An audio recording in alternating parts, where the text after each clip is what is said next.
Kalau di zaman tim dulu ya, Christy ini dikasih kesempatan untuk berada di tim K3 sama kakaknya. K3 ya. Dan karena berasal dari K3 ya, secara nggak langsung ataupun secara langsung, gue nggak tahu. Cuma dia ini memang unggul di bidang dance. Anaknya dia kayak, wah bagus banget kalau ngedance gitu. Dan tapi sayangnya ya dia tuh nggak terlalu banyak momen-momen kayak cover dance di sosial medianya. Lagu-lagu yang menurut gue kayak ini cocok banget nih kalau bahas Christy. Banyak banget sebenarnya lagu-lagu yang kayak menarik banget untuk dibahas soal Christy ya. Atau dia ngejek Christy. Coba Christy kayak kaget gitu ngeliat Ola kok salah arah sih gitu. Kayak kok kayak dia. Halo semuanya, balik lagi bareng gua Dodi Igun di sini, dan kali ini kembali lagi di segmen Milestone di mana gua akan bahas member yang mendapatkan pencapaian show. Dan kali ini ada satu member yang dapat pencapaian show. Itu adalah member dari generasi 7. Dia adalah Angelina Christie. Ya, dia baru saja mendapatkan atau mencapai pencapaian show-nya di 300 show. Ya, jadi seperti biasa di Milestone gue akan bahas si member dari sisi penampilannya di teater. Dan juga gue akan mention beberapa lagu-lagu yang mungkin ikonik atau menggambarkan si member. Dalam hal ini adalah Christie. Lagu apa aja sih yang menurut gue kayak Christie banget gitu ya.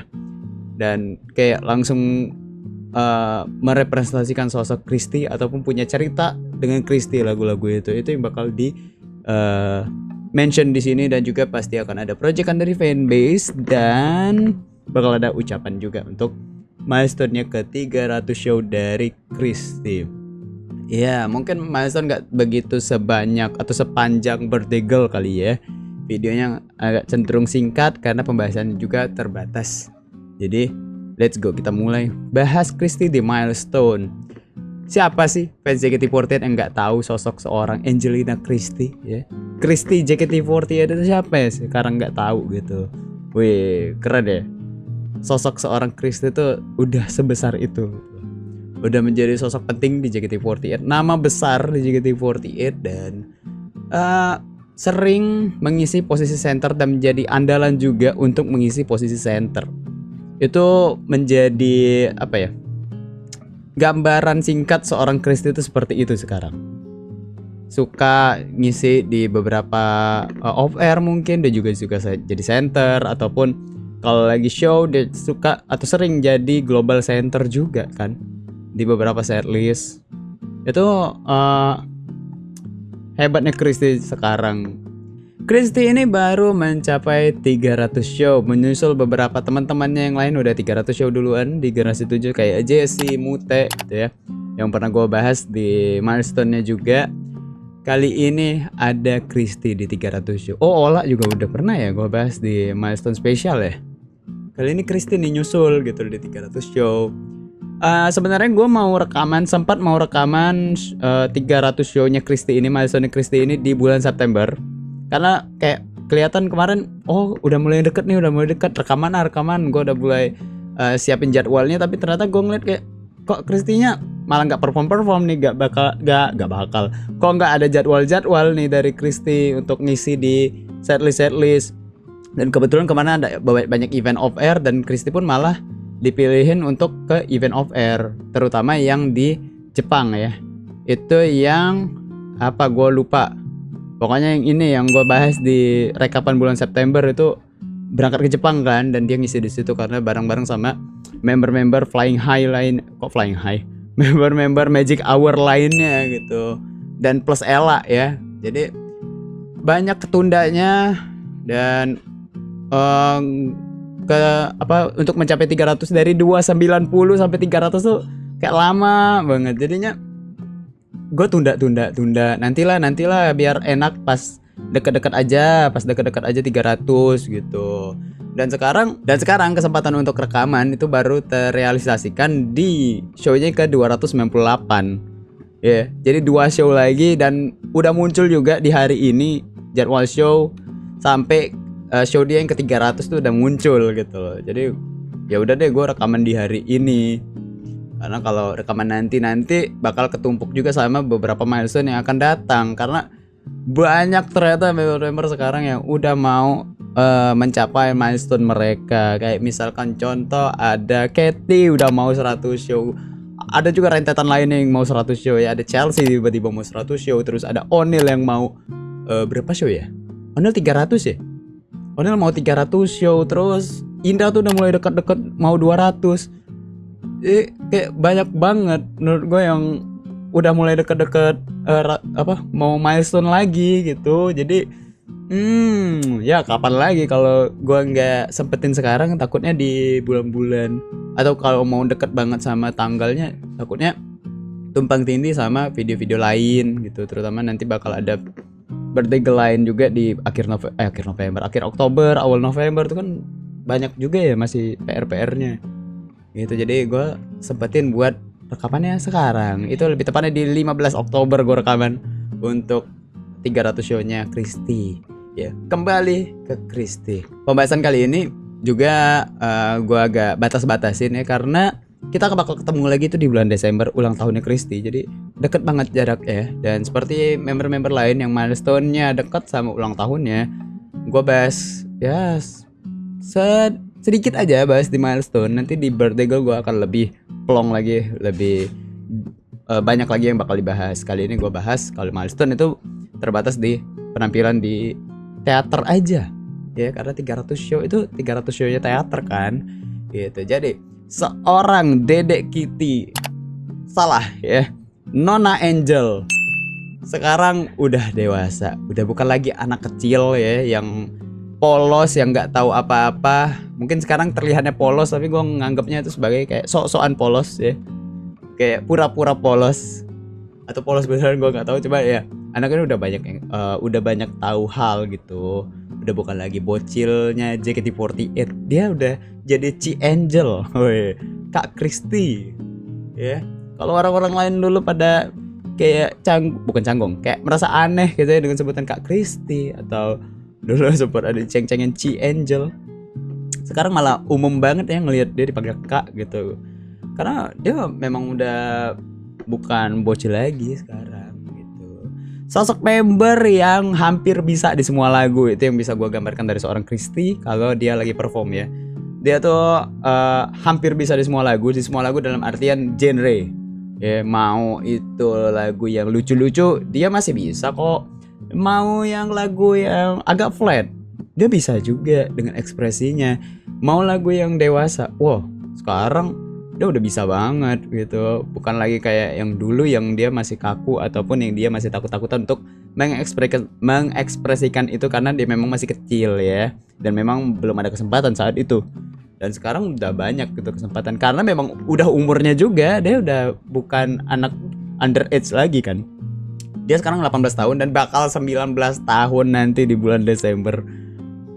Kalian nyangka gak sih dia bakal 19 tahun? Itu kayak terakhir kali ngelihat kayak Rhapsody itu kayak baru gitu ya. Rhapsody, member termuda yang masuk di MP Rhapsody, Angelina Christie, 14 tahun. Itu kayak wow banget. Setiap dia diundang talk show tuh orang-orang pada kaget ya. Wow, 14 tahun udah ikut MV Rhapsody sama kakak-kakaknya gitu kan. Sekarang udah 19 tahun anaknya nih, 5 tahun berlalu, cepet banget ya gitu. Kayak pandemi itu memang mengubah dunia sebegitunya ya. Kayak kita tuh kayak time skip dari 2020 sampai 2002, tiba-tiba langsung 2022 aja. Ngerasain gak sih kalian? Kalau gue sih ngerasain gitu. Tiba-tiba kok gue tiba-tiba tamat kuliah gitu ya. Kok tiba-tiba kayak gini ya, gitulah pokoknya. Banyak perubahan. Jadi kayak time skip, kayak ngerasa di anime Dr. Stones ya. Kalau di zaman tim dulu ya, Christy ini dikasih kesempatan untuk berada di tim K3 sama kakaknya. K3 ya. Dia belajar banyak di sana, memang banyak dibercandain sama kakaknya, sering karena dia paling kecil ya, memang sering dijailin sama kakaknya, dibercandain. Dan tapi di sisi lain kakak-kakaknya tuh ngasih pelajaran yang banyak gitu ke Kristi. Ngasih masukan, ngasih nasihat, dan Kristi belajar banyak banget dari sana, baik itu dari secara dia belajar dari kakak-kakaknya soal pertemanan, soal sosialisasi, tapi juga belajar di sana soal standar juangnya K3 lah ya. Kalian tahu lah ya, K3 itu tipe yang semangatnya menggebu-gebu, yang power banget, itu K3 ya. Dan Kristi tuh belajar banyak di situ, dan dia membawa semangat K3 itu ke diri dia bahkan sampai saat ini ya. Dan ketika gue ngelihat dia di NF Theater kemarin, dia di K3, dan beberapa kesempatan juga dia dikasih di center ya, itu masih terlihat sosok seorang Kristi. K3 itu masih di sana ya, bagi gue seperti itu. Entah bagi orang-orang yang mungkin lebih expert ya soal tim ini, silakan kasih pendapat di bawah ya. Kalau bagi gue, dia masih membawa semangat K3 itu di penampilannya yang sekarang, bahkan di new era dia masih membawa semangatnya, ya pokoknya energi yang kayak nggak habis-habis itu di setiap performance-nya. Itu seorang Kristi itu seperti itu. Dan karena berasal dari K3 ya, secara nggak langsung ataupun secara langsung gue nggak tahu, cuma dia ini memang unggul di bidang dance. Anaknya deh kayak wah bagus banget kalau ngedance gitu. Dan tapi sayangnya ya, dia tuh nggak terlalu banyak momen-momen kayak cover dance di sosial medianya. Dia lebih suka ikut sama teman-teman yang lain, nempel ya, teman-temannya cover dia ikut. Gue berharap dia tuh lebih sering cover dance, terutama di TikTok gitu loh, biar kayak, bukan biar kayak ya, tapi lebih kepengen aja lo harus nunjukin bakat lo gitu loh, kayak yang dilakukan sama Jesse dan Mute dari generasi 7 ya. Generasi bawah-bawahnya juga udah banyak ya, ada Delin, terus ada Levi, kemarin yang gua bahas itu ada Gracie. Itu kan mereka suka dance, dan mereka nunjukin bakat mereka itu di TikTok ya, medianya TikTok. Dan gue berharap semoga Kristi lebih banyak lagi cover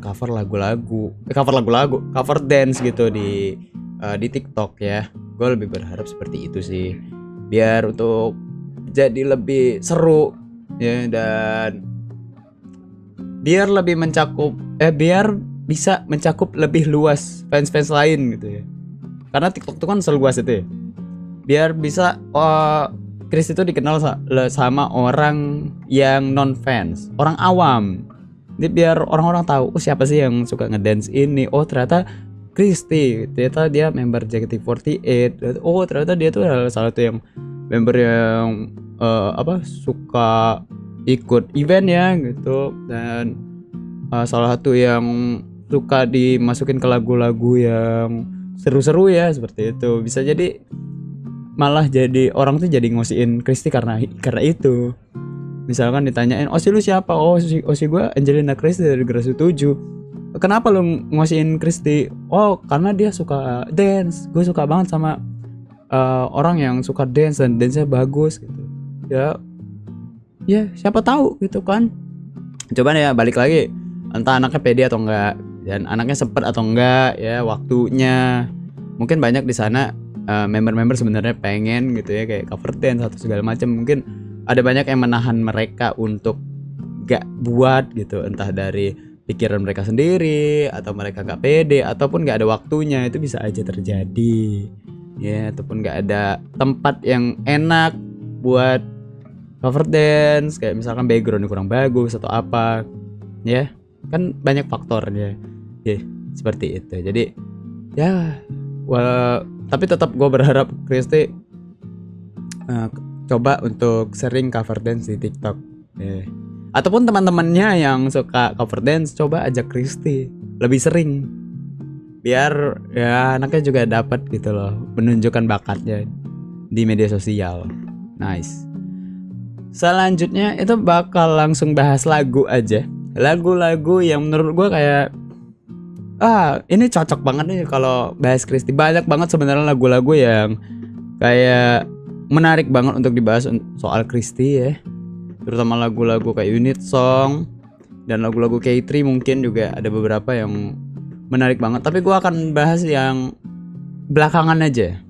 Ya beberapa waktu ke belakang yang lagu-lagu yang Kristi tuh menurut gue kayak masuk di lagu itu.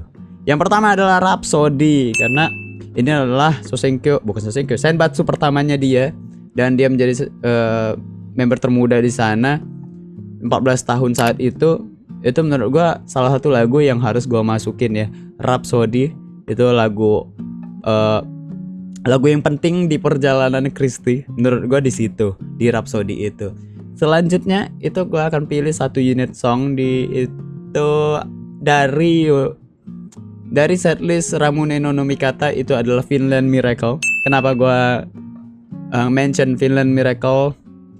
Karena kalau nggak salah pertama kali gue nonton Ramune, which is itu Ramunenya New Era, ya. Itu yang pertama kali bawa New Era itu ada Kristi. Kalau nggak salah, koreksi gue kalau gue salah ya. Dan lucu banget melihat dia di sana sebagai center juga kalau nggak salah. Banyak nggak salahnya. Gemes gitu loh ngelihat anak ini di lagu yang gemes, ternyata masih cocok ya gitu. Ternyata memang image-nya tuh bisa masuk di semua lagu seperti yang gue bilang tadi. Dan Vinland Miracle adalah salah satu lagu yang merepresentasikan image lucunya Kristi bisa masuk di sana. Lagu selanjutnya yang gue pilih itu adalah lagu yang viral saat JKT48 New Era ya, yang membuat New Era naik lah ibaratnya tanda kutip ya. Itu adalah lagu Fortune Cookie. Kenapa gue pilih Fortune Cookie ini sebagai lagu yang Kristi banget? Karena Kristi pernah salah koreo pakai lagu ini di lagu ini. Bahkan kemarin momen di Surabaya yang acara Free Fire ya kalau nggak salah, itu entah Ola itu memang salah arah ya, atau bagaimana gue nggak tahu, atau dia ngejek Kristi. Coba Kristi kayak kaget gitu ngeliat Ola kok salah arah sih gitu. Kayak dia. Momen ikoniknya Kristi dengan lagu Fortune Cookie itu ada satu bagian lagu yang dia itu salah gerakan ya. Member-member lain misalnya gerak ke kanan, dia ke kiri. Dan dia nggak sadar. Pas dia udah mulai ke kanan dan member lain ke kiri, dia baru sadar kalau dia itu salah arah. Lucu banget ya. Anaknya dengan ekspresi blah-blahnya itu, ekspresi yang bingungnya itu, yang kelihatan banget kalau dia itu bingung, itu jadi lucu banget. Cuma gue mungkin bisa nebak kalau dia itu panik ya di situ. Dia panik kok gue salah sendiri, orang-orang mana depan panggung lagi ya kan pas off air. Jadi gue akan pilih Fortune Cookie. Mungkin ini agak di luar dari rules-nya Milestone, di mana Milestone tuh di ruang lingkup teater ya. Ini off air nih, Fortune Cookie ini lagunya off air dan hampir ada mulu ya Fortune Cookie. Apalagi pas awal-awal JKT baru off air lagi kan, itu sering banget. Selanjutnya lagu yang gue pilih itu adalah lagu Ponytail no Shushu. Kenapa Ponytail no Shushu? Karena mereka syuting Ponytail no Shushu yang versi New Era itu senternya Azizi dan Kristi ya. Jadi kenapa gue pilih lagu itu? Karena menurut gue itu lagu yang penting juga bagi Kristi, karena di sana dia jadi center dan dia terlihat fun banget ya, walaupun gue tahu itu panas di sana di Lombok ya mereka syuting. Saya ngelihat dia di center, wih keren ya, Kristi sama Azizi di center. Itu adalah salah satu harapan gue juga sebenarnya, kayak mau ngelihat satu lagu yang senternya Azizi sama Kristi, atau Kristi gitu. Ternyata dikasih dua-duanya, Azizi dan Kristi ini dikasih gitu. Langsung wah ini bagus gitu loh. Dibalik lagunya yang sebenarnya udah tahu ya, gue lebih berharap MV itu lagu-lagu yang mungkin gue belum tahu. Dan itu dia lagu-lagu yang mungkin menurut gue cukup merepresentasikan Kristi ya. Mungkin tadi ada beberapa tambahan, dan kalau ada yang menurut kalian lebih merepresentasikan Kristi, silakan kalian komentar di bawah. Dan sebenarnya ada satu lagu lagi, itu di 11 Enif ya, Enif ke-11 yang di Semarang, yang dia sendirian. Itu judulnya apa guys, gue lupa. Itu wow banget ya, karena mungkin itu momen pertama Kristi bawain lagu yang dewasa kayak gitu sendirian lagi, dan dia all out walaupun dia deg-degan parah. Keren sih, itu keren banget performnya. Gue kan nobar ya waktu itu, teriak-teriak orang-orang pada pas nonton momen Kristi kayak gitu. Wow. Selanjutnya gue akan mention fanbase-nya Kristi, di mana fanbase-nya Kristi kalian bisa lihat di Twitter atau X dari Kristizer di sini. Buat lihat proyekan apa sih yang dibawakan sama Kristizer untuk merayakan 300 show-nya Nona Angel. Lagi-lagi Kak Kristi. Kalian bisa cek di sana, kalian bisa ramein hashtagnya, kalian bisa ucapin Kristinya di sana. Kalaupun di hari H sudah ada proyekan, kalian ramein juga proyekannya di sana ya. Oke, mungkin itu aja. Oh, ucapan mungkin ya selamat ya 300 show-nya Kristi. Semoga bisa terus semangat dan juga fit untuk ratusan show berikutnya. Gue tunggu ratusan show berikutnya dari Kristi, dan juga gue harap dia terus menaikkan standarnya karena dia sudah mulai diikutin sama adik-adiknya nih. Ya, sudah mulai dicontoh sama adik-adiknya juga. Jadi harus terus naikin standar biar adik-adiknya juga ikutan naik standarnya. Karena adik-adiknya itu nyontoh kakaknya. Ya, begitu. Tetap dengan semangatnya, tetap dengan kelucuannya, tetap dengan tingkahnya di atas panggung ya. Tetap jadi Kristi yang sekarang. Kalau soal jadi dewasa itu nanti di birthday ya. Kita ketemu lagi di Desember, oke? Ya, mungkin itu aja untuk milestone-nya Kristi. Kita ketemu lagi di milestone berikutnya. Gue nggak tahu siapa yang duluan, ini kayak balapan. Pokoknya siapapun yang duluan ya bakal dibuat. Kita nggak ada bisa prediksi siapa yang bakal ini, karena line up itu yang nentuin JOT. Oke, kalau gitu terima kasih teman-teman telah menonton video ini sampai saat ini. Kita ketemu lagi di video-video berikutnya. Gue dari gue pamit, bye bye. Gue pakai hoodie tapi panas cuacanya.